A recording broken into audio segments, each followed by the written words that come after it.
Hey everyone, welcome to the Weight Champions podcast this week. It's John, and man, we have a special guest for all of you this week. Steve Magness returns to talk about his brand new book. I'm holding it here in my hand, Win the Inside Game. Um, how to move from surviving to thriving and free yourself up to perform. This is a wonderful book. When I first heard that Steve was putting this together, I was so excited because he is just a fantastic author. We had him on a couple years ago when he published his book, Do Hard Things. He's also written bestsellers like Peak Performance and The Passion Paradox, and he sold nearly 1 million books, which I can tell you is pretty impressive. Now, he's been a performance coach for numerous professional sporting teams, executives, entrepreneurs, artists, and more. He's worked with Olympians, U.S. military, athletes from every professional sports league, especially in the track and field space. And what he focuses on is holistic performance. So his last book, Do Hard Things, was really about what is the science behind doing things that are really difficult and challenging ourselves. And then his new book is sort of dispelling some of the myths on the inner game and talking about the environment, the threat environment that we all kind of exist in every day, and how we overcome that by having clarity on who we are and what we do and a sense of belonging. So it's a really good book. And like I said, one that I took tons of notes and highlighted and underlined and all sorts of things. And Jerry and I are really looking forward to this incredible conversation with Steve today. Okay. Before we jump in, just want to just give you the heads up again. We are booking events for the fall of 2025 and into spring of 2026 now. So if you are interested in having a speaker presenter, either via Zoom or, of course, live is what we love to do the most. Just reach out to me, John, John, at changethegameproject.com, and we can just have a discussion, set up a quick call, see what you're looking for and what's the best fit. We have trips booked all over the world coming up here from France to Indonesia to Singapore and so many places in the US as well, but we still have some space left this fall and definitely in spring of 26. So reach out if you're interested. All right. Same about books and all that sort of stuff. Now, just always want to give the shout out. This podcast would not be possible without the support of Sprocket Sports. Sprocket Sports has been a supporter for many years now. They are just a wonderful player registration system, team communication tool, beautiful website. So you get the front end, the back end, and everything in between with the best customer service you will ever find in um, uh, a sports registration tool. Okay, so check them out, sprocketsports.com, and tell them that you heard about them on the Weight Champions podcast. All right. And then, of course, our premium members at Change the Game Project and our Patreon podcast champions, all those people who get access to all of our courses, all of our curated podcasts, best blog posts, all that organized in one place for parents, for coaches, for athletes. One little annual fee gets you access to all of that. So you can go to patreon.com/way of champions or just go to Change the Game Project and sign up, become a premium member, and be a supporter of this podcast. Okay. But for now, get ready, get set. We're jumping in with Steve Magness. We're going to learn how to win the inside game. And I know those of you who are golf fans just watched the most incredible Masters this week. And that was the inside game on full display. How do you overcome all the thoughts, all the doubts, all the emotions, all the pressure, and perform when it matters most? Enjoy, everybody.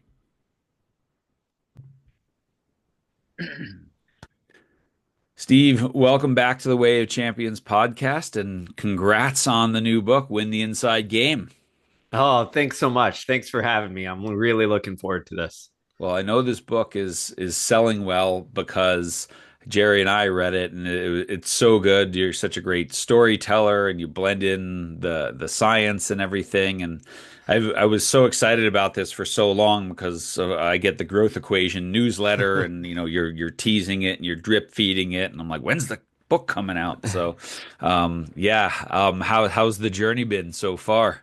It's fun. It's always a little crazy because as you guys know, like you spend so long working on a book and then it's like it goes out into the world and you're just like, okay, like let's see what happens. Let's see what the reception is. And it's a little bit like a little small child of yours going off into the world. So but it's been great. The reception has been wonderful and yeah, it's been a lot of fun. Yeah, well, what's interesting about that in this day and age, more so than, when you wrote your first book and when I wrote my first, and certainly when Jerry wrote his first books, is everyone has a platform now to tell you where you're wrong and how stupid you are. And so, I've always liked Seth Godin's thing. I don't read my one-star reviews because they're not the least bit helpful. Yeah, I spot on. It's just a different world, and I think that is also something that I kind of talk about in the book as well. Is that like we're in a space where I like to think of it like this: is you know back in the day, especially when Jerry started, but even when we started writing, John, is like there was nowhere to get one-star reviews, Yeah. right? Like you weren't getting that feedback. It's not like someone was coming up to you at a book event and being like, your book is the worst thing ever. Yeah.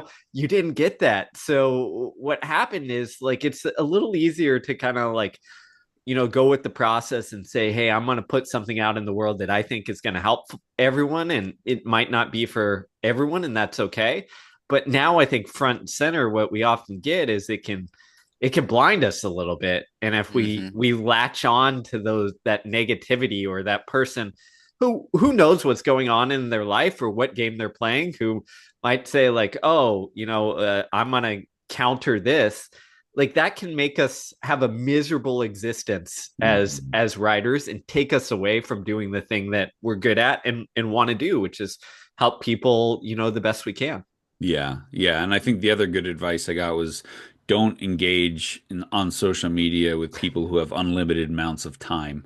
So, I've done that. I think the timing, we spent a while trying to align all three of our schedules to do this, and we finally made it happen. But I think it's the perfect week because we just here you are in your book about the inside game, and I think most people, even if you're not a golf fan, at least have heard about what happened at the Masters this past weekend and Rory McIlroy winning the career Grand Slam, but being up four strokes with five holes to go and hitting an easy shot in the water and getting tied and then coming back and winning it. Was the it was just an incredible tournament, but it was the inner game and everything on full display, right? Emotions, future thought, past. Who am I going to let down? What are people going to say if I don't win this year? I mean, yeah, you're nodding your head. I mean, there's so much to say, isn't there? There is, and I think again the timing's perfect because golf is one of those sports like running where you're in your head and it's you, right? It's not, you don't have teammates, you don't have anyone else to kind of buffer the load. It is you in your head alone navigating the thing. And Hmm. I think what we saw with McElroy, there's so many great storylines, but what impressed me the most is essentially, some of those shots you're looking at him and you're going like, oh my gosh, Yeah, like he just blew it. yeah, Like he blew it. And then he'd come back yeah. and make a miraculous shot. And I think to some extent we understand this, but the I think one of the most difficult things in the world in sport to do is to mess up royally, to Hmm. miss the shot that you were supposed to make, and then somehow pull it together, have that short memory, and say, okay, next shot, next Hmm. hole, next thing. And that is so hard because everything in our brain is wired for us to essentially latch on to the mistake, to ruminate, to catastrophize, to think like, to go into the past and still be thinking about how I blew it. and Hmm. not be focused on what's coming ahead. So I think it was just, again, I love golf, but I suck at it.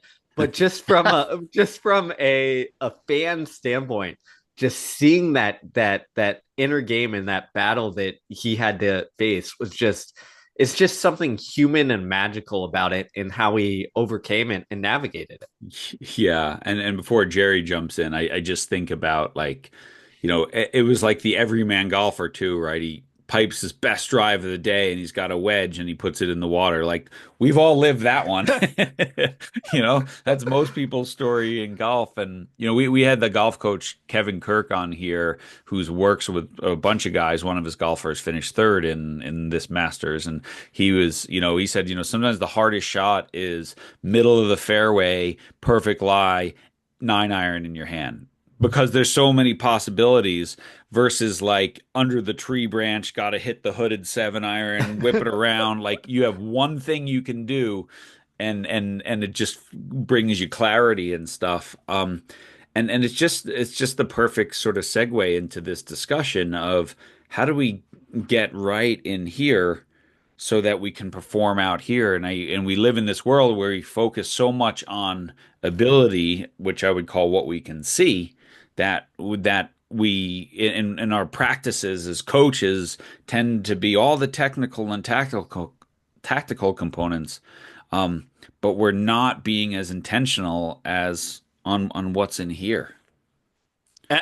Absolutely. And I think that's, in my long history in coaching runners, I remember early on, I thought all the answers were going to be like, man, if I can write the best training program, if I can like give them the perfect workouts, like Mhm. this is what it's all about, and they're going to show up on race day, and we're going to be good. But what you quickly learn is that sport is not math. It is Mhm. not, I do this workout and then I get this result. Most of the things that, if we looked at prevented people from performing up to their potential were the 6 inches in between their ears, Mhm. right? It's how do we navigate these things? And what I found interesting, and I know you all have found the same thing, is that it didn't matter the level, right? Often the same things that you're struggling with were same the things you saw with a high school athlete all the way up to someone navigating trying to make the Olympic games or win an Olympic medal. It's that, how do I deal with these doubts? How do I deal with these insecurities? How do I handle the pre-race or pre-game anxiety? How do I like keep my cool and execute my plan while everything else is screaming at me to like have my brain be distracted and think over here, or in the golf scenario, think of the 15 different shots I could take in this moment instead of just narrowing and focusing on like, hey, this is the one I need to do. Let's get Mhm. it done. Hmm. Jerry, I know you want to jump in here. I mean, and you've Sure. worked with Yeah. major winners on the Hmm. PGA and Hmm. Olympic champions and all this sort of stuff. And obviously, as a runner yourself, like you know what it's like to be inside your head. Well, I do. And in fact, that was my problem. I was inside my head. And I think my goal was how do I get out of my head? And it's because the head can do some strange things. And you know, I it depends. Like we're talking about success. All of us are talking about like Rory McIlroy. We what do we do to maintain to get that success?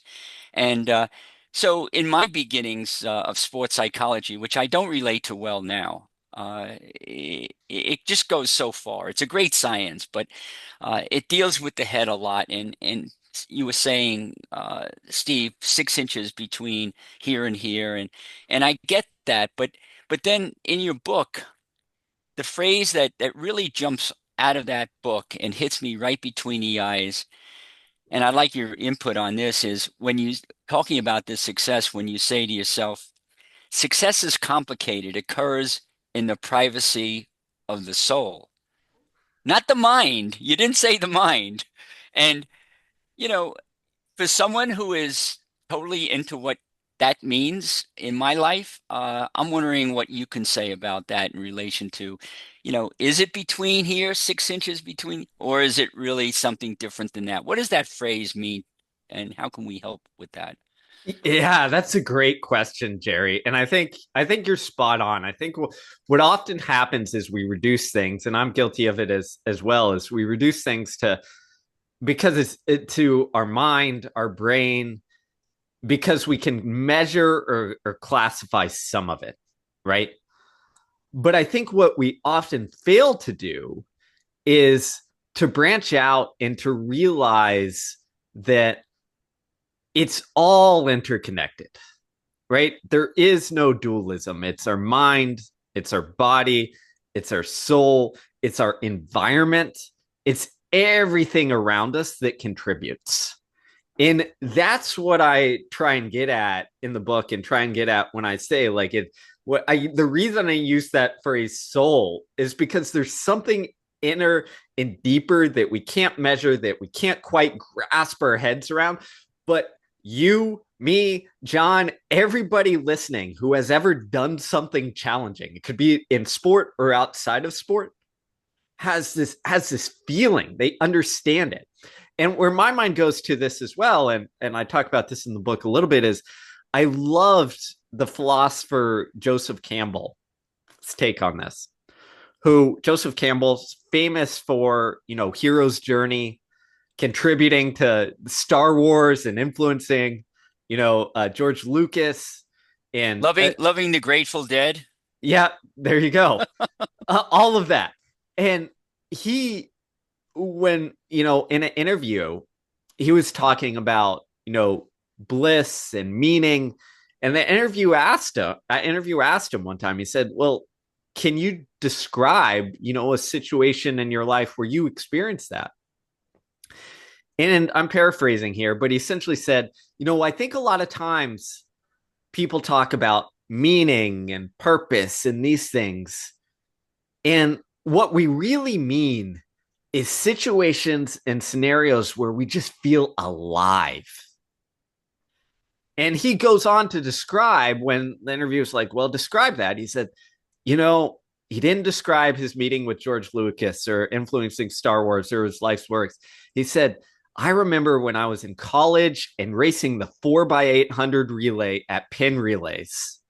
And I got the baton a little bit behind, the leaders, and I just took off, and the race is a blur, and I was hurting, but I was engaged, and I was in the moment, and I was experiencing it, but also separate from it. And it was just that feeling of aliveness. Yeah. Yeah. And I think so many of us have experienced that in different situations. And that's what I think we get at when we talk about like something deeper that we can't quite wrap our heads around. When we talk about the soul, is that feeling of like everything is interconnected, everything is flowing, everything, like our alignment of our values, our beliefs, everything is just like pointed in this direction, and we feel alive, and we're just going for it. Yeah. Yeah. He was what a lot of people don't know about him, and I think we need to give him credit for this. He was, I think, I could have the numbers wrong, but 1/10 of a second. And that was back in the day when we didn't have this sophisticated measurement of time. Yeah. But he was 1/10 of a second off the world record in the 800, and was on his way to the Olympics, and he got severely injured. But he was quite a runner. But to your point, I love what you brought up, and that's a great quote. He also said that the meaning, uh, you know, we're so busy looking for the meaning of life that we're missing the meaning. Yeah. And I love that. And he says you got to look for the meaning within, and I think that's what you're referring to: the soul, the feeling, the exaltation, the excitement, and you come alive. You feel the, you know the feeling from the run. It's a feeling of alive and being vibrant, and maybe that's the meaning of life, and maybe that's the soul. I think it is, and I'm glad you brought that up, because I think one of the things that we struggle with now is that our modern world kind of takes away the opportunities for that a little bit. Mm. Because what do we do instead of like experiencing those moments and feeling that connectedness where mind and body are like aligned and we have this feeling of aliveness, what happens is like we almost numb it out, right? What do we do when we're feeling a little bit bored? We grab for our phone, right? And we start scrolling. What do we do whenever, we're how many I'm going to bring this back to the Masters. You know why I think it was such an amazing event and why it's still revered? It's because they have a no phone policy. You watch the Masters and you talk to people who are there, and from a spectators, it's one of the one rare occasions where it's like you're not even participating, but you feel something because everything is engaged in watching this spectacular scene in front of you. These athletes who are doing crazy things and like engaged in the process, and you're feeling that as a fan. Well, we've kind of taken that away, even if you're just watching the thing in life, because we never sit and observe and experience things anymore. There's always some sort of other distraction or event or other thing like that. Yeah. So like, is there anything you do with your running athletes in particular, Steve? You're obviously coming from a deeper spiritual place than psychology. Is there anything that you could help us with to understand how we can uh, infuse or marinate the souls of these runners in these kind of qualities that you're talking about, in these kind of aspects, whether it's perseverance or fortitude or love or passion or whatever it is? I'm wondering if there's some specific things that you might do to help. Yeah, absolutely. So number one is I think we've got to connect back to what is it that brings us those experiences in our sport, and this could be running or something else. I think the world around us screams at us to focus on the external, the outcomes, the PR, the race, or whatever have you, the time on our watch. And what I try and get runners especially to do is like, hey, we've got to give ourselves the opportunity to experience some of these things. So sometimes that's as simple as like, let's reconnect.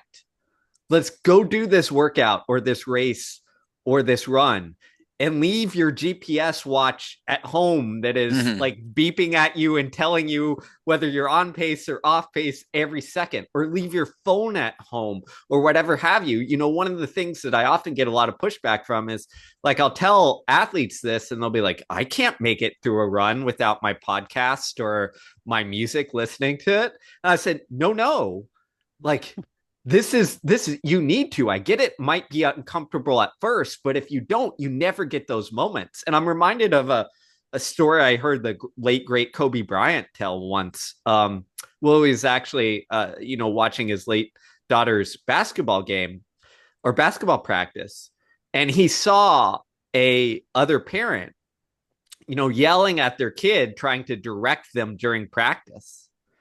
And Bryant pulls that parent aside and says, hey, just be quiet. And the parent's like, why? I'm just trying to help. And Bryant goes, this is what it's all about. This in practice, that kid is going to have some inner voice and inner chatter and inner things that are going on.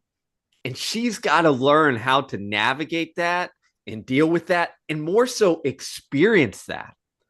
And if you're always filling that inner world with something external, whether that's music or podcasts or even a parent or a coach dictating and demanding from the sideline, you never are in the experience. And if you're in the experience, that's where sometimes it sucks. But sometimes it also brings this like clarity and joy and experience of like, oh, this is what it feels like, to go back to what we're saying, to be alive. So I think to answer your question, Jerry. But even Go ahead. No, I'm sorry. I was going to say, to answer your question, I think step one is we've got to reconnect with that inner experience and put ourselves in position to do so.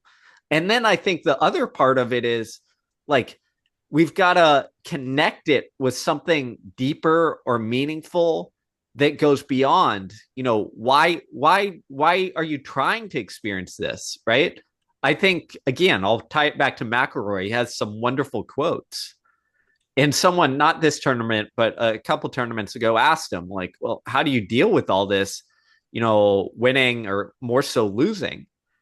And he says, at the end of the day, I define, and I'm paraphrasing, I define like whether I had a good day or not by whether after the tournament I can go back, look myself in the mirror and say, hey, did you experience what you wanted to? Did you give the effort out there? Can you feel, you know, some sense of contentment looking back on what you went through? And I think, again, what does that tell us? Is the world is screaming at us to define ourselves by the external. And you have, again, one of the best in history saying, like, can I look myself in the mirror and be okay with what occurred and the experience that I went down? You have a great quote, and I don't know if this is in the book. It was in one of your articles about greatness, and it was from the runner Sarah Hall, and she said, "Sometimes you have to reframe your goal because I never want to have a goal that's stealing my peace, ripping me out of the present, and keeping me from loving the people in my life well." And that's it. And this whole environment, especially in youth sports, and you talk in the book a lot about the youth sport environment, um, takes us away from that, takes us away from our sense of self. I went, and we've all experienced this in high level athletics. I was at the Frozen Four this weekend, so I went to the ice hockey final. Great game. Western Michigan wins their first national championship. Boston University devastated. And you're watching the celebration of one end of the ice and the other end they're on their knee and the tears and the emotion. But you know that you can't have one without the other, right? You can't have you risk feeling like Boston so that you can feel like Western Michigan. You risk feeling like Justin Rose so that you can feel like Rory McIlroy, right? And this is the thing I think in sports today, especially so many parents that they try to protect being on the Boston end and prevent that and say you can only do this. And really, what you're talking about, which is so important, is that when you're at peace, when you're not so focused on that final scoreboard, you can be on either end. And even though you're disappointed today, it's okay, right? Because you realize that that's just part of the journey. It's the price of the experience. Yeah. Of entering the arena. It's we think we want, especially in youth sports, we essentially want to. And I get it. We care about our kids. I've got 2 kids. You want them to succeed. But what happens is we want to bulldoze the path. Yeah. And we want to say, how do we bulldoze the path so we can get that experience of being Western Michigan and feeling the elation. And I don't want to throw this out there because your book taught me the new word, the jackhammer parent, which I loved. Relentless, loud, destructive, and powered by fear. Jackhammer.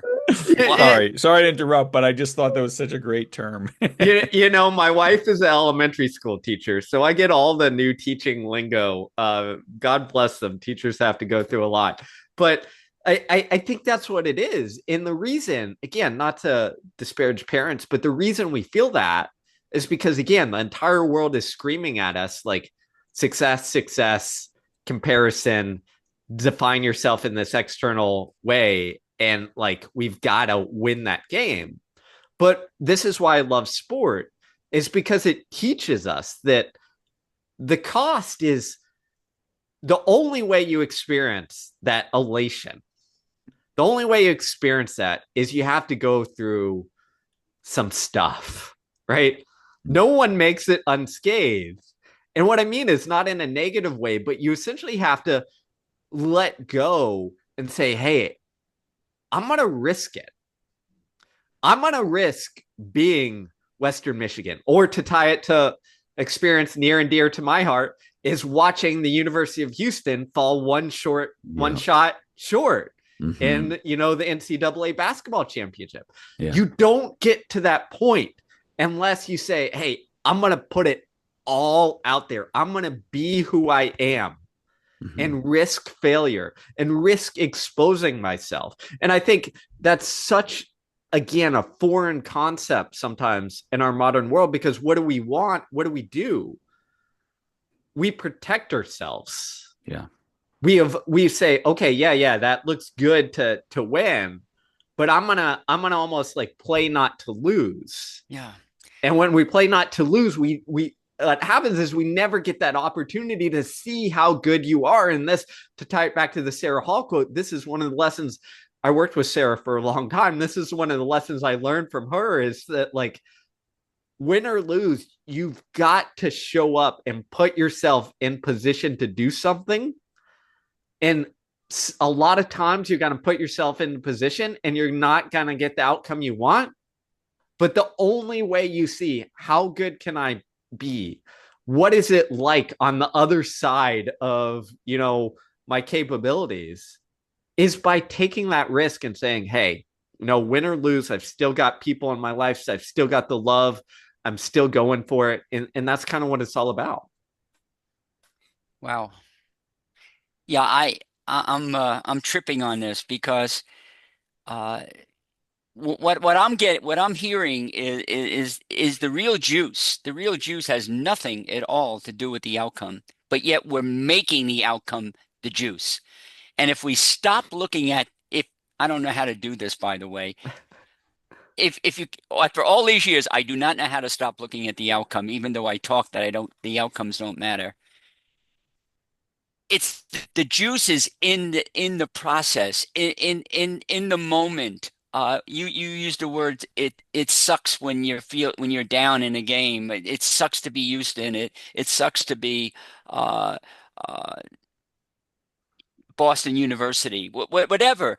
But really, sports is this microcosmic classroom for life. It's an amazing opportunity to experience what we're supposed to, not what we think we should.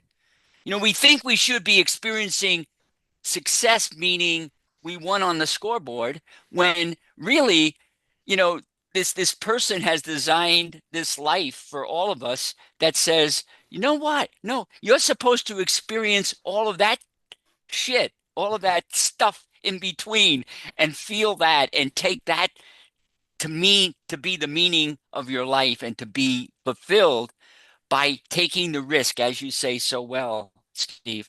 You take the risk of what?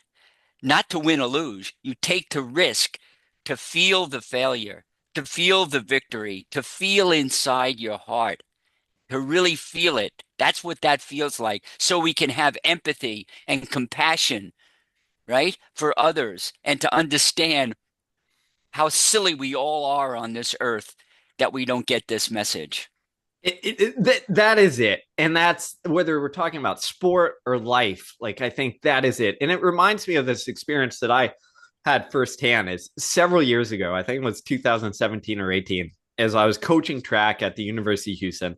We had a really good track program and team at that point. We had people like Carl Lewis and Leroy Burrell on staff, and we had a fantastic team, and it was the national championship. And we were in a shot to win the thing. We needed to be near perfect. But I remember the first race was the 100-meter dash, or the 4x100-meter relay. We ended up winning. Won it. Went for bang, set a collegiate record, I believe. Everyone's going nuts. Next race up is a guy I coach, running the 3,000-meter steeplechase. And he goes out and he just says, hey, I'm gonna risk it. We need to win. We need to be perfect. I'm going to risk it. I'm going to see what I can do. Goes out, leads the entire race till he gets to the last lap. And during the last lap, he has about a 30-meter lead. So he's winning the thing. Has about a 30-meter lead, and then just mistimes one of his jumps over the steeplechase barriers. And the steeplechase, it is a wooden block. It does not move. Yeah. So goes down hard, goes from winning, ends up like 9th or 10th. Utter devastation for him. Okay. The next race is the 100-meter dash. We've got two sprinters in it. They go 1-2. I remember just being over. I found the steeplechaser. He's devastated. He's in complete distraught. Our sprinters go 1-2. If you know anything about sprinters and distance runners and track, you know that, like, they're kind of foreign sports to each other. One is very short, one is very long. You respect the other, but you don't quite understand it.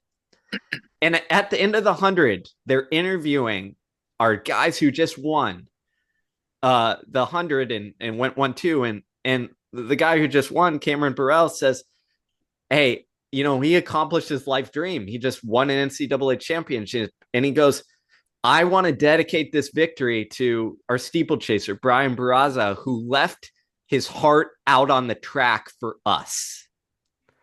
And then afterwards, Brian hears that. Afterwards, these sprinters and our distance runners just embrace and they just say, hey, I love you, man.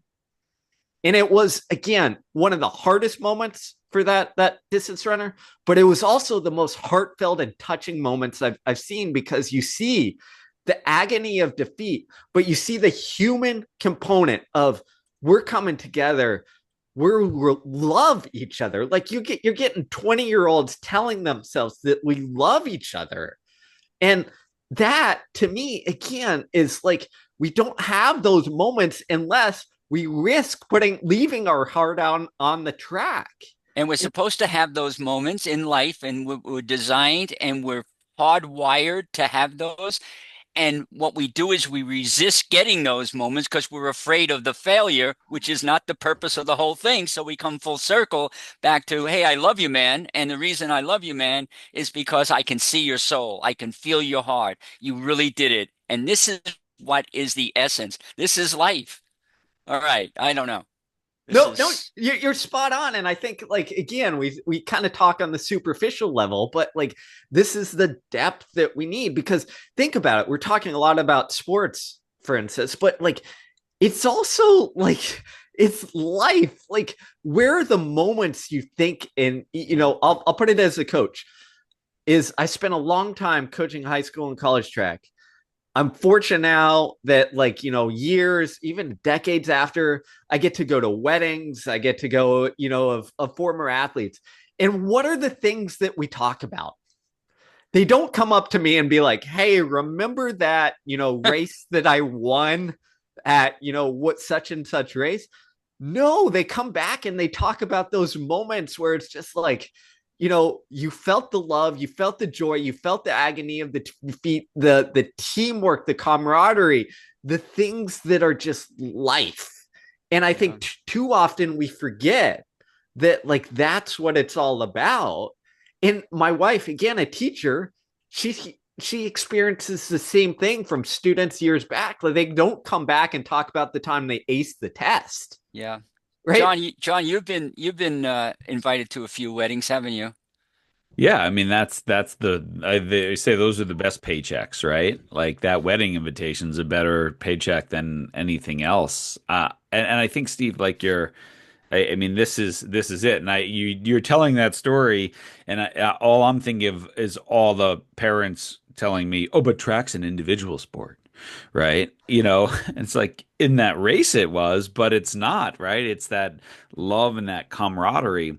And I think the challenge, and as we sort of dial in, because people are like, well, you're talking about all this stuff, but all these are the influences on the inner game. And if you're going to win the inner game, well, you need to understand what are all the things that you're either trying to minimize or accept or whatever. And you list a couple in the book, which I think you just said really well, right? And so I'll read your words, right? It's an environment that focuses on achievement above all else, narrows our drive toward obsession to win at all costs, amplifies comparisons that are impossible to measure up, prioritizes extrinsic motivation over intrinsic, pushes us to find security and stability in the wrong places, over identifying with jobs and pursuits, and mistakes superficial and transactional relationships for genuine ones. And this is it, right? As a parent, I have to understand this is social media, popular culture, television, feeling like I'm going to let my parents down. As a parent, I have to understand this is what I'm being bombarded with, which is what makes me scared, which makes me become that jackhammer parent. As a coach, these are my athletes and this is me, right? Because hey, how my athletes do is maybe a reflection of me as well. And so like this is just so important before we kind of dive into these components of like we are existing in this world that is almost the antithesis of what true genuine mastery and excellence is. Yeah, and I think this is important because like the environment we live in kind of counters our basic psychological needs. Yeah. So it's not if you feel this way, if you're the parent is like, well, I feel that jackhammer parent. I feel like I need to clear the way. I feel stuck because I'm comparing myself to everyone else. It's because the environment is set up that way, right? We essentially, were designed and evolved to live in a local community where we knew other people, where we had genuine connection, where we could find our way, how we can contribute and feel significant because we're helping others, where we have some sort of coherence between our identity and ourselves and our pursuits. And what's happened is we no longer live in that local community. We live in a world of social media, comparison of everything that you just read, I wrote. So what that does is it pulls us towards like this feeling of, hey, I'm just trying to survive instead of experiencing everything that we just talked about. And I think the antidote is like we need that depth. We need that genuine connection instead of the superficial. We need to do real things in the real world with real people instead of building it up where it's like, oh my gosh, if I don't have a certain race result or a certain performance, everyone's going to look at Steve and think he sucks. He's not very good. He's not worthy. We need to kind of figure out how do we fulfill those genuine psychological needs with, I call it the vegetables and meat and potatoes instead of, the candy that might make us feel good in the moment, but doesn't leave that lasting nourishment that we need. And the world is like 100 voices shouting all this stuff at us, and we rely on our internal to be like, they're all wrong. I got this, and I think that's the thing. And so in the book, you sort of break it down into sort of three components, like clarity of who you are, what you do, and then this sense of belonging. And so maybe we'll kind of dive into those because I mean, Jerry, like we're doing so much work with coaches on that first part of, who am I? Why do I coach? Why do I do this? Because that's the essence of it all, isn't it? That was really for you, Steve, but Jerry, Yeah. I don't know if you wanted to add into that. Well, I mean, I'm all over the place right now. There's just so much juice that's being thrown out here on the table. I don't know where to go with it all. I have a certain question, but I want to stick with your point, John, because it's an important one. Yeah, it's like, who are we? Like I mean, it's complicated to find out who we are. But if we're going to love what we do, we have to love ourselves first. But in order to love ourselves, don't we have to know who we are? I mean, do you love people that you don't know? So if you don't know yourself, how are you going to love yourself? So it comes down to how do we get to know ourselves? Who who am I? Like who are you, Steve? Really. I mean, like who are you? And how does one find out who they truly are? Because if you don't find out who you truly are, then you're gonna be totally incapable of loving not only another person, but really truly loving your sport, loving what you do, loving what your purpose in life is all about. That's where my head is going right now. And I'm not sure, Steve, if you can respond to that or Yeah, absolutely. I think you're spot on. And where my head goes is there's a wonderful quote from the coach, Pete Carroll, football coach, who said, the essence of being as good as you can be is figuring out who you are. And that, to me, that's what it's about. It's just like I said. And how do you do that? Okay, I get it. I have to know myself. Well, step one is realizing you can do that through kind of like narrowing yourself, meaning I'm going to project who I am on social media and act like I'm this Oh person. my God. Or Yeah. you can find the essence of who you are by dealing with the messiness, by going out instead of narrowing, expanding, meaning explore who you are, try new things, put yourself in positions that are uncomfortable, put yourself in positions where, hey, I'm going to risk seeing if I'm good at this thing. I'm going to essentially expose myself to potentially failure instead of protecting my ego. And it's, to me, we're really good at that when we're young. Again, my wife's an elementary school teacher. You talk to her and she'll say kids are an expert at exploring who they are, because guess what they do? One week, little Johnny shows up to first grade and he says, hey, we read a book about firemen. I want to go explore what firemen do. The next week, I heard something about policemen. I'm going to go explore policemen. Next week, it's something else, right? What they do is they're expert at explorers because they don't have that awareness that other people are going to like judge to a Yeah. degree, like what we're interested in. Yeah. And I think that, yeah, go ahead. As Michael Murphy would say, all these children are astronauts of inner space. Yeah. I This, mean, they want to become astronauts. They want to become everything, and they explore it and they try it on. And why can they do that? Because no one's there to tell them they can't.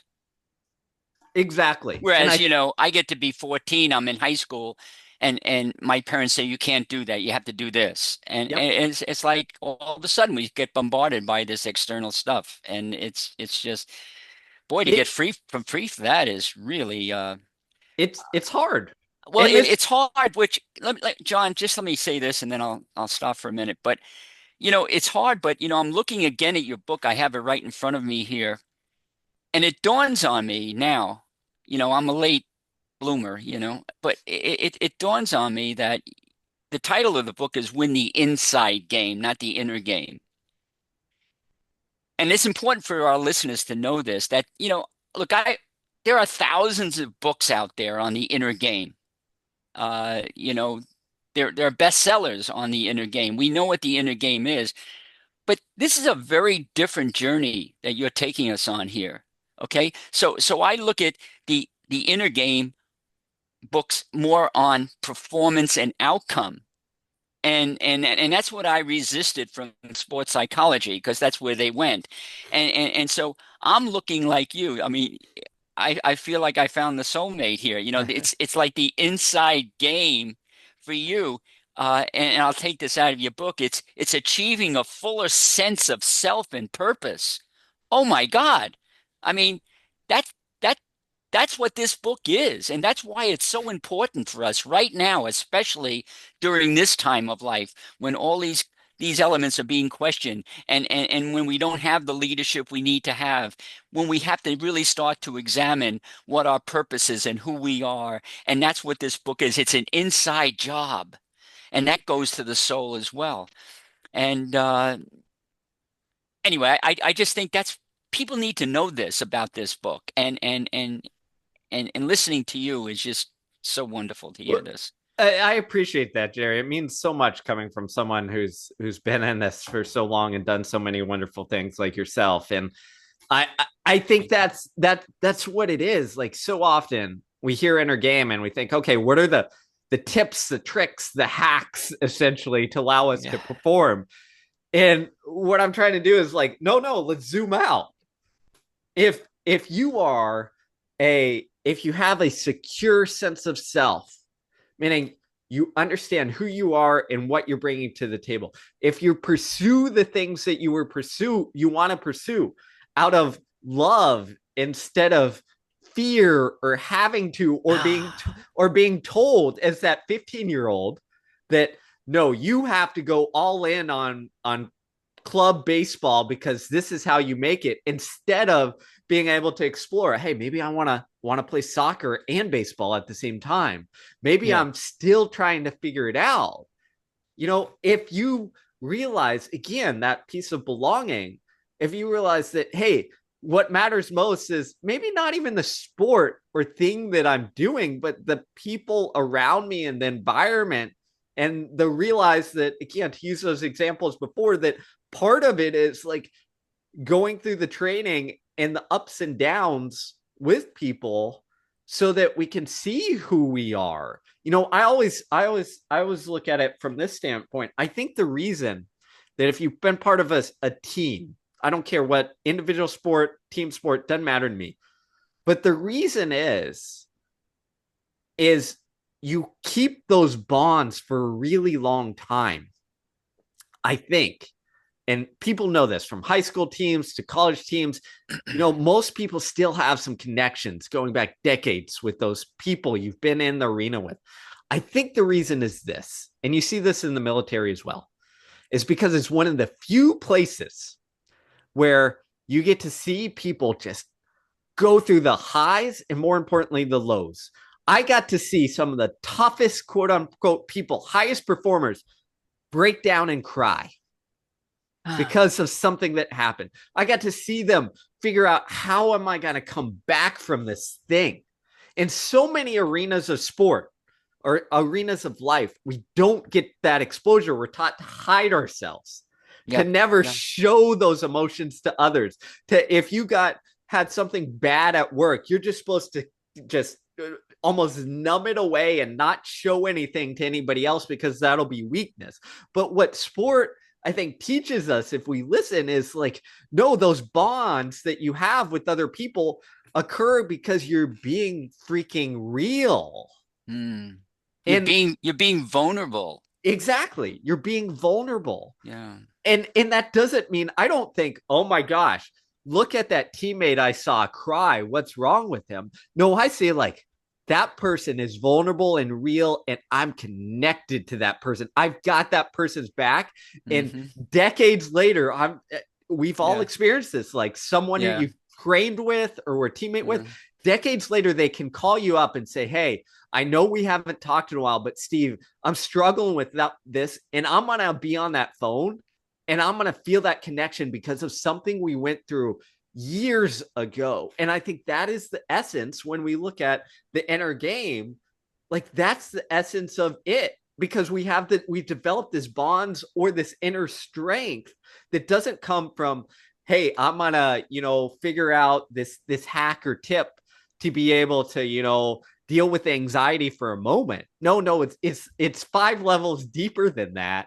And that's where the real juice is. And that's what I want people to understand, is like, we've got to go deeper to be able to experience, again, these things that we all have as humans, the struggles, the ins and outs that we all have. Oh yeah. I mean, it's so amazing. And you make a really, I think, incredibly important nuance or distinction in this idea of belonging, right? That when you are a part of a team and you lay it all out there, and you just you dance naked in front of everyone, like, this is me, right? When you do that, that bond lasts forever.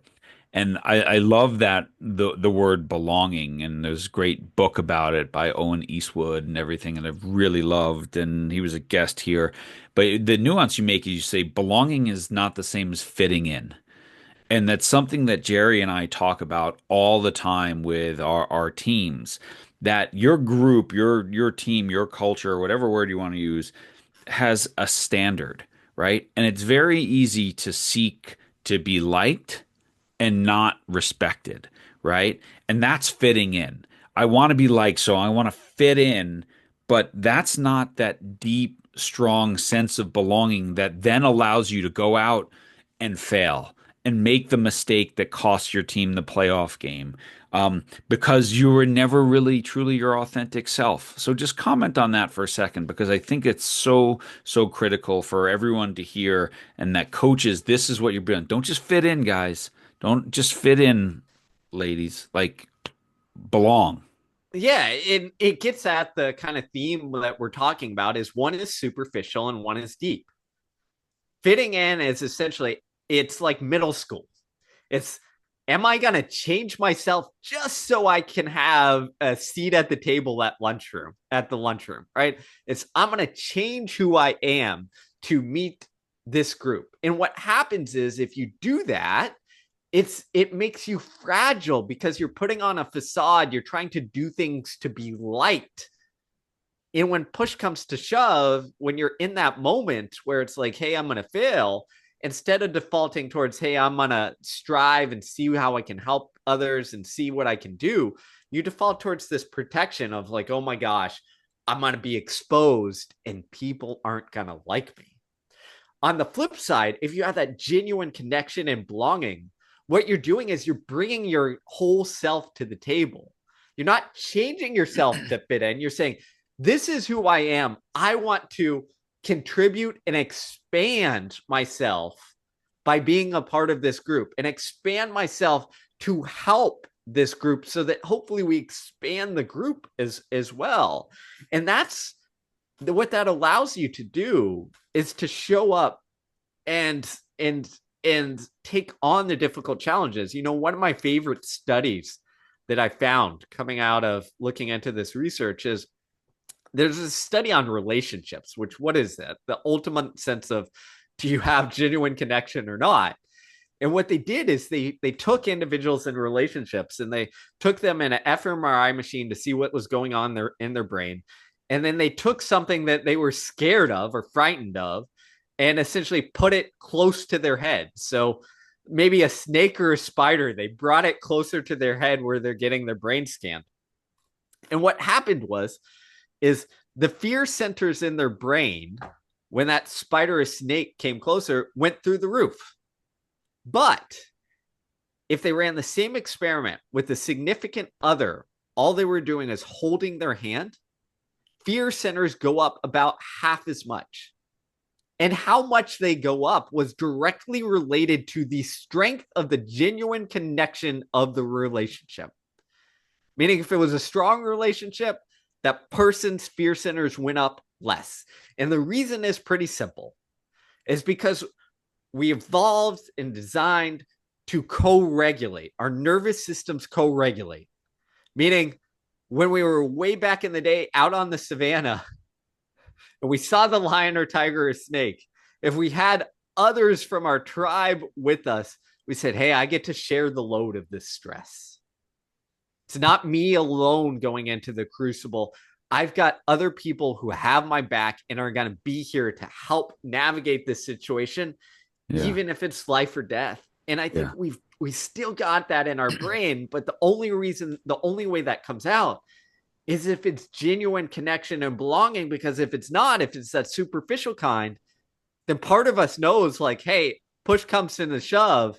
If we're all superficial, we're all just fitting in, we're just gonna look out for ourselves. And that's why it doesn't have that kind of bond that the deeper belonging does. And it sounds like Facebook to me. I think I call it fake book. Yeah.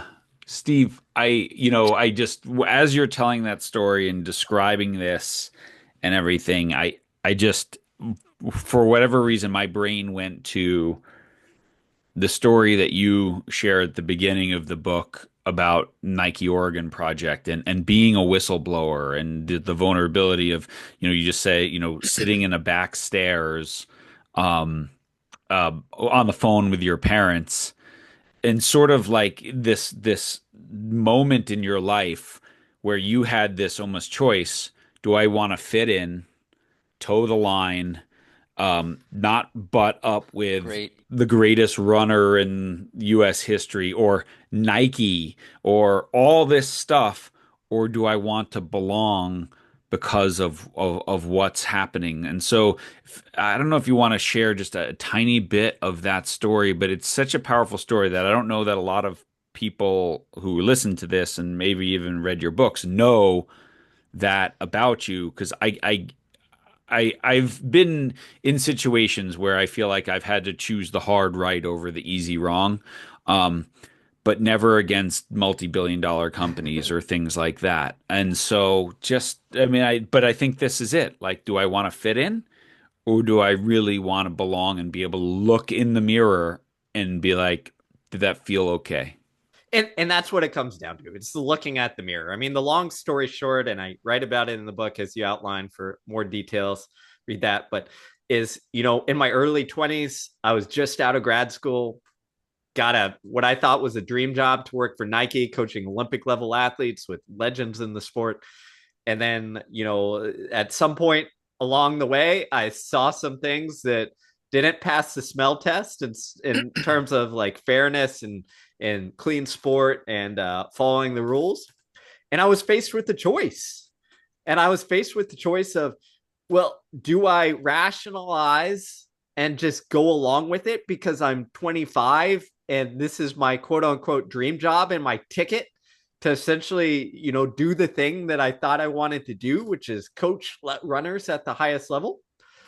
Or do I go with my values, the things that I stand for, the things that I think and thought were important to me? And I'll be honest, like in these situations, everyone from the outside thinks like, oh, this is, these things are easy. You go with, your values. It's a lot easier to say that than to actually do it.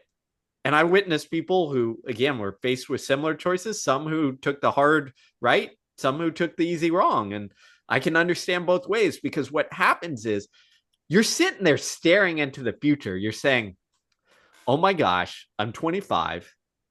Do I want to ruin all future potential career prospects? Because you're thinking, I'm going up against, multi-billion-dollar company, essentially. I'm going up against power. Do I want to do that? What's my life going to look like? Am I okay with this? And there's always a part in your brain that says, like, essentially, like, hey, just take the easy route, stay quiet, quit if you want to, but don't say anything. That'll be easy and you can kind of deal with it and be okay. And I got that advice from some people. I remember a very prominent, well-respected Texas judge who told me, hey, look, I'm going to give you my honest opinion. Whistleblowers seldom come out on top because it's a hard battle. But what did it for me is the people surrounding me, is the friends, the family member who were genuine friends and family member who were going to look me in the face and say, hey, whatever you do, I still support you and I still love you, but here's what I think. And then the second part that got me through it, and the reason is exactly what you said there, John, is I debated it. I wrestled with it. But every day, essentially, I got up and I was like, can I look myself in the mirror? Can I look back, 20 years from now, and maybe I have kids and a family, and explain this decision to my kids and say, like, this is what you do in these moments. Like, this is how you handle it. And that thought just kept gnawing at me until at one point, again, I kind of just said, okay, screw it. Like, I got to live with myself and who I am and who I want to be. And that was the thing that pushed me over the edge. And the only thing, again, coming back to this idea of surviving or thriving or the inner game, what gave me confidence in being able to do that was being able to say, like, at the end of the day, I can look myself in the mirror and I know I have people in my corner who are going to support and love me no matter what happens in the accolades, the achievements of maybe staying and being at this job and having this prestige or status. That doesn't matter. What matters is, can I look myself in the mirror and am I going to be okay doing it? And that's what it came down to. The Let's circle Jerry, back. Jerry, I'm gonna let you go. Just the quote that always pops in my head in moments like that is the Dr. Seuss, the people who matter don't mind and the people who mind don't matter. So it's hard to, like you said, it's hard to, it's easy to say, it's hard to do. But thank you for sharing. Jerry, go ahead. Thank you for sharing that. That's a great interruption, by the way. No, that's wonderful. And I've read all of Dr. Seuss. I mean, we're still reading. I have one of his books now that I never read, and I'm reading it. Oh my God. Uh, okay, so I see this as an opportunity for us to come full circle, uh, Steve. Really, this story is very touching, and the way you tell and I'm so glad John brought that up about the whistleblower. And being in your shoes, I would imagine how difficult that was. I mean, I go back in my career and I look at opportunities that I have and I had to decline for good reasons. And I'm glad I did. But so your journey really has you coming to terms with who you are. And I think you told us a lot about who you are in this hour. And but I'm wondering if you know who you are. I can hear it, but do you know it? And I'm just wondering what your response to the question is of who am I? How would you answer that? I think that's really interesting to me. Here's what I'll say is I think I have more clarity on who I am now than I did 5 years ago, 10 years ago, 15 years ago, or 20 years Yeah, ago. that's good. And I think that I'll have more clarity on myself, who I am 10 years from now. You will. And the point of that is, I think, is recognizing that it's a journey and Hmm. that we should always be open to understanding and exploring ourselves Yeah. and getting that. And Okay. I Yeah. guess to give you the non-cop out answer, Yeah. Thank. I think what I would say is like I'm a person who wants to prioritize the things in my life that are about love and joy and curiosity and my deeply held values. And what that means to me is I try to bring those to my pursuit. So, why do I write? Because I get to fulfill that curiosity of exploring ideas and helping other people. Hmm.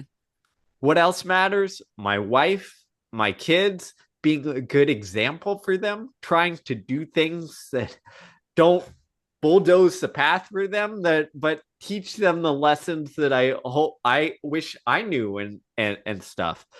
Um, I So think you, if you ask me the question, who am I, last year, uh, it would be different now than what I was last year. To your point of every year, it seems like it changes and it grows.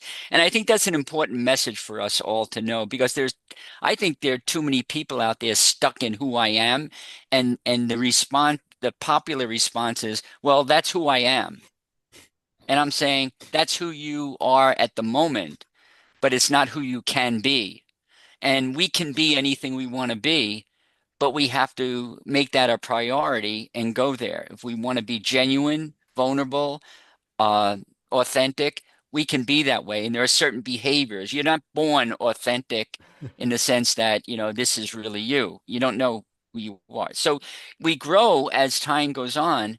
And, John and I are running this conference this summer in Colorado, and the cohort that's going to be taking place, this is going to be a very important question for them. Like, who are you? But I think what's more important is that don't get stuck there. Every New Year's Day, I ask the question, a series of questions I ask, and the first question is, who am I? And I'm totally blown away by how one year makes that much of a difference and how much we change and how we can embrace who we are and therefore make it sort of blend in with our purpose in life, which is what this book is really speaking to me about, my purpose. I think you're spot on, and I think it's marrying the self awareness to be able to understand who you are right now with the Mhm. understanding of being able to look in the future of who do I want to be and where am I trying to go, and Hmm. having the I don't know if it's the vulnerability or the compassion to understand that that person is always going to be evolving, and the only way we evolve is to continue to explore, but also have that power of reflection to be like, okay, why did I make those decisions? Why did I choose these things? How have I grown? And it's that dual thing. And I think where we get things wrong is tying it back to what we talked about earlier is we can either narrow and cement around our identity and say, hey, this is who I am and I'm never changing. And you might think that that makes you clear on who you are, but no, what it does is it traps you. The other thing is we can deal with the messiness. We can say, I can see how I got to this point in the journey. I can see what I care about. but I'm still evolving and I'm still growing. And this is just part of the journey. And it has to marry that little bit of security, but also that little bit of flexibility of saying, this process is never ending. I've got to be open to exploring it and seeing how I change. Yeah. Let me just make one not correction, but where I go with this idea of I like the idea of dealing with the messiness, and the messiness is there for a reason. But how about if we think about embracing the messiness? That's more of an acceptance, Oh, isn't it? yep. To me, if I deal with something, I'll put up with it. Okay, I lost. I'll put up with it. No, I want to embrace the fact that I lost. Why am I a better person? Why am I a better athlete because I lost that race? Why am I a better steeplechaser because I fell and I did this, whatever. So it's more of an embracing, isn't it, of the messiness? And messiness is we have to just hold that in high esteem, don't we? I think you're spot on, and I appreciate that correction. I think it is embracing. It's not seeing it as the negative or the thing that we avoid, right? Yeah, yeah, It's seeing it as this is part of the process. And this is also the part of the process that eventually leads to some clarity yeah, on what matters, who I am, purpose, meaning yeah. all of the things that we talked about. Because if you didn't go through it and navigate it, you're never going to understand the nuances and complexities of who you are. hmm Yeah, Yeah. it's a nugget. It's a nugget. John, you were Yeah. gonna say? I mean, I was we've blown past our stop time, and so we want to be respectful of your time, Steve. And I guess just to finish up, I want to give you a chance to tell people where to get the book and all how to connect with you and all that. And I'll give my shout out here that I'm a subscriber of the Growth Equation newsletter, and it's just a fantastic. I look forward to it every week because it's that I love the blend of sort of your ideas with the research, with it's the science and the nuance to it that I think is excellent. So that, but also, is there, maybe start with, is there a question that you wish that we asked you that we didn't? Is there any last point that you'd like to leave our listeners with here today? I think this was one of my most fun interviews I've done. So I just appreciate you two both showing up and giving the attention and the depth because I think that's what it is. We've like circled around it, we've talked through it. Is like we've got to go layer deeper, especially in a world that tells us to stay on the superficial or shallow end. And if we go that layer deeper, yeah, it's gonna sometimes suck, but like that's where the gold is. So I just appreciate the conversation and the ability to have it with both of you guys. Awesome. Tell people how can they connect with you and find the book and all that. Yeah, you can get the book, Win the Inside Game, wherever books are sold, Amazon, Barnes and Noble, your local bookseller. You can find me on all the social media at Steve Magness or at stevemagness.com. Awesome. Perfect. Love it. And that's where they can subscribe to the newsletter and all that fun stuff as well. It's a great to get your weekly dose of Steve and Brad for sure. Well, listen, thank you so much again. Congrats on the book. Uh, Thanks for the wonderful conversation. I enjoyed all the little areas that we explored here today. This was really, really good. And again, for all our listeners, I love the book. It's such an important contribution, as your last one was as well. And it's one that I cite a lot, and this one will be as well. So, Steve, thank you so much for being on the Way of Champions podcast. Thanks so much. Wow, that was a great conversation, Jerry. Huh? I mean, that was awesome. I loved when you talked about the nuance of the game. It's not called win the inner game, is win the inside game, which really is much more than the voice in your head. Yeah, it's definitely more encompassing because we tend to limit ourselves by thinking, if we think the right way, everything's going to happen. And it's a deeper progress and it's a deeper projection into not just performance on the sports field, but in our life, how we are as dads, you and I. It's a deeper thing. And so yeah, I appreciate him so much. and what he did. And I wasn't on the last podcast with you guys. I was so fortunate to be here today and to listen to this young man uh, speak the way he does and who he is. And God, did he tell us who he was? And Yeah. so genuine and authentic. And boy, what a path he's on, and how wonderful that is. Yeah, and I think the important part of this book and this conversation today is that um, learning a few tricks, as you call them, to quiet the mind chatter or things like that. It's almost like the shortcut, but really, it's the go slower, arrive sooner. It's Yeah, embracing a mastery path and not a performance path. It's love it. Yeah. embracing this journey of self-discovery, and then once you become okay with yourself, then the fear goes away, then the worry about other people's opinions, then all that goes, and then you can truly belong, right? Hmm. Because you know who Hmm. you are and you know why you're doing it and you Hmm. know why you're here, and then you find a group that you truly belong with, right? Not just fit in Hmm. with, but I belong. And Hmm. that's the Yeah. path, and that's hard. And there's no little trick. There's nothing that shortcuts that.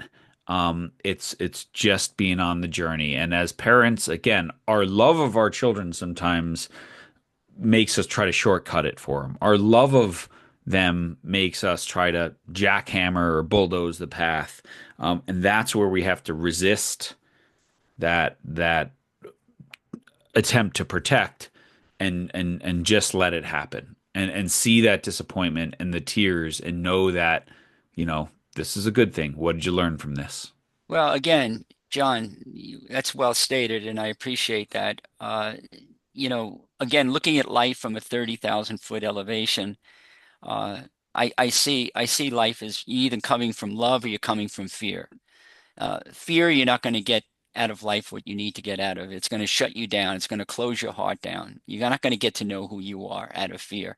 And if you come from love, it's a place of giving. It's selfless. It's a way of opening up to what can I give as opposed to fear. What can I get? I'm afraid I'm not getting enough. Will I get a scholarship? Will I get the starting position? Will I get enough baskets, hits, blah, blah, blah, blah, blah.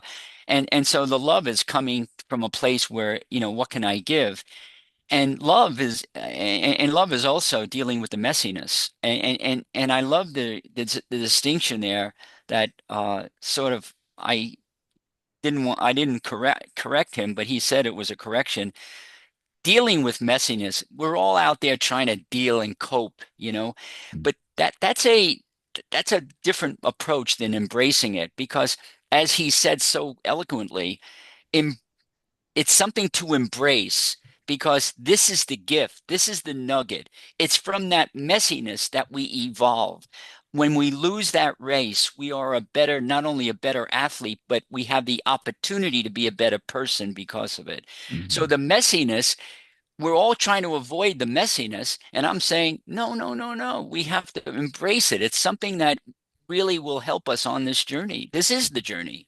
Yeah, it is for sure. Well, so thankful again to Ooh. Steve Magness at Steve Magness on social, stevemagness.com. The book, Win the Inside Game: How to Move from Surviving to Thriving and Free Yourself Up to Perform.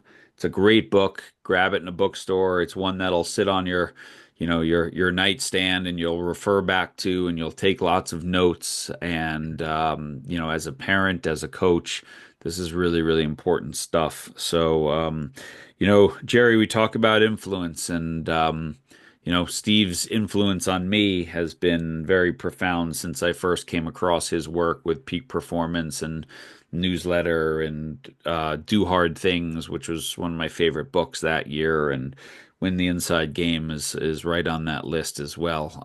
But that influence is never neutral, is it? No, it isn't. Thank you, John, for saying that.